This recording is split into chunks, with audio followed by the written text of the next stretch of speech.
Hey guys, we're OS and VDXReviews.com. Thanks for watching our retro review. This is actually the HTC Touch Pro for Sprint service.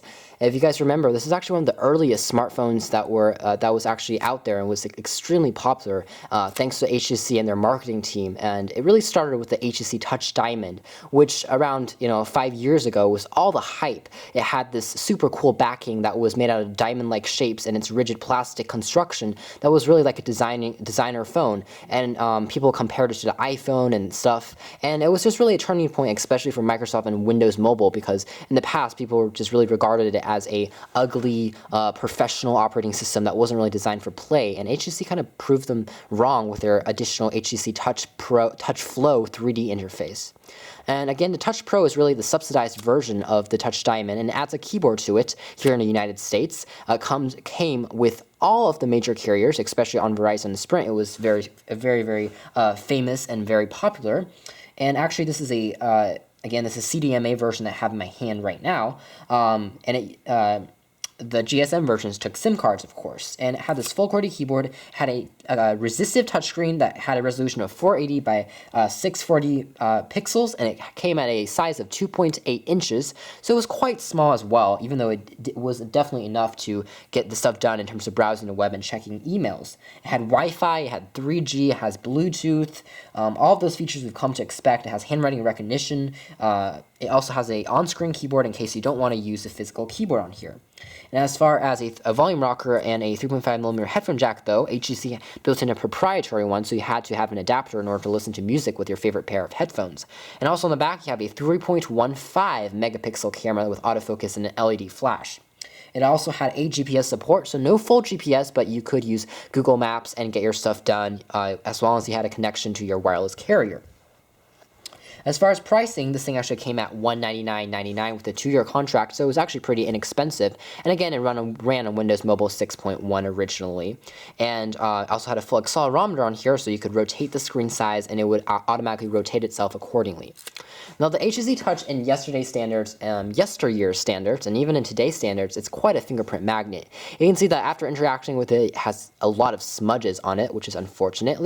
But a main thing that we actually were very intrigued about this handset is that even though it has a resistive touchscreen, usually resistive touchscreens are super smushy and just mushy and hard to operate.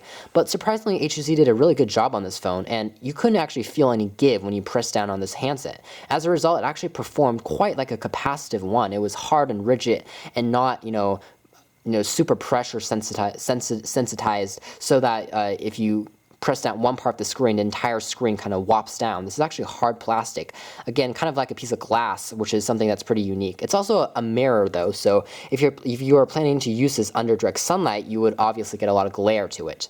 An interesting thing is underneath the actually 3.1-inch TFT display, HTC actually built in a lot of controls. This is actually a 5-way D-pad, even though it doesn't really look like it. There's actually this optical trackpad setting where you could just rotate and gyrate left and right, kind of like on your iPod Classic or on your iPod Video, and you could actually scroll up and down, left and right through different songs in your MP3 player and browse the web by zooming in and out of pictures. It's a sensor on here that's resistive, so it's quite interesting and easy to use. You can also press up and down, left and right, of course, and there's a center OK button.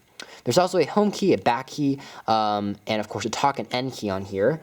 And these buttons are all one piece. So originally I thought that this was going to be pretty horrible because I don't like one-piece designs. It means that the button is kind of really free-feeling. But surprisingly, because these keys are spaced so far apart, they're actually really tactile and easy to press.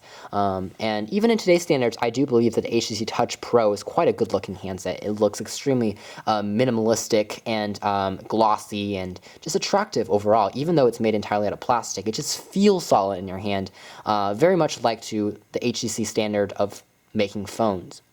Now on the left hand side of the device, you had originally a volume rocker, which was easy to press. On the top, you had a power on-off key and a full stereo speaker system.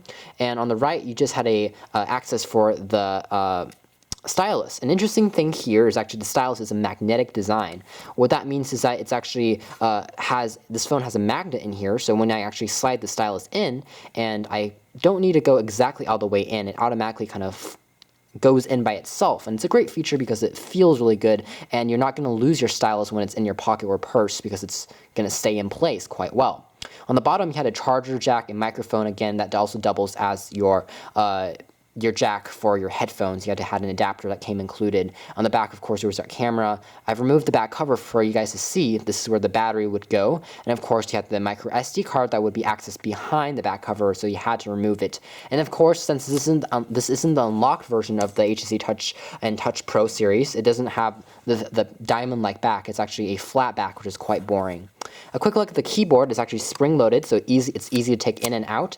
Actually, the keyboard is quite small compared to something like the HTC Touch Pro 2. It's not as easy to use, but it is rubbery, it's texturized, it has 5 full rows, and it's actually very easy to differentiate and risen above the surface. So if you were a texter, this was a great phone to use, because for browsing the web and sending MMS text messaging, taking pictures, it was just something that was simple and pretty elegant in terms of experience as well.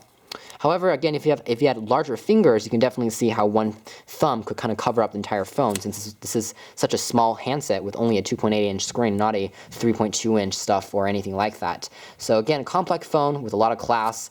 We're going to take an interesting look back on this. Part 2 of this retro review is going to include the software, so be sure to check back on us when we post part 2 of this retro review. Thanks for watching here at osandvtxreviews.com.